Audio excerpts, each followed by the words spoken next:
Cynthia Robertson here.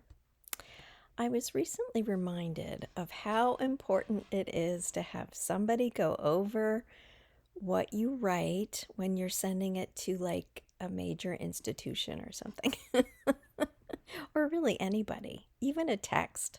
I don't send my first draft. I wait and I pray and I share it with somebody and see if it's clean and clear, if it doesn't have any angst in it. And I was reminded, I went through this thing years ago with the unemployment office. My boss had given these ridiculous, uh, at the time, she wanted me gone so she could hire somebody else that was gonna be cheaper. And so she wrote, saying that I could, that I would, my hours were being reduced to 4 hours a week, 1 day a week. And I thought that that was kind of ridiculous and hurtful. And I called the unemployment office and they said, yes, that's not really legal, but you need to, document it and get back to us.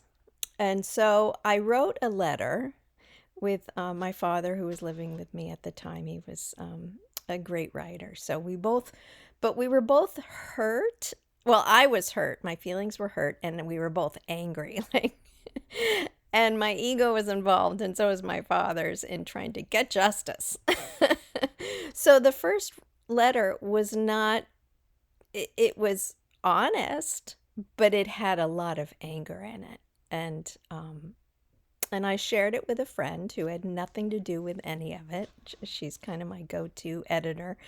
And I shared it with her, and she goes, "Oh, you don't want to send that out into the world. You don't know how many people are going to read this letter."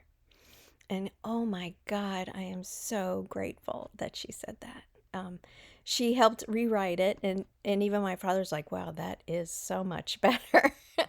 And I sent it off, and honestly, probably hundreds of people read that letter that year because it went all the way through the unemployment office and up to a judge and up to all this stuff, and it all ended up in my favor, but because it was written so clearly and so well, that you couldn't really dispute it. And my ex-boss, whenever she showed up, she was showing up in anger, and it just always showed. Um, and she lied and it to the judge, and he knew it, and it all ended up so beautifully, but because I was willing to get some help with all of my thoughts. So thank you.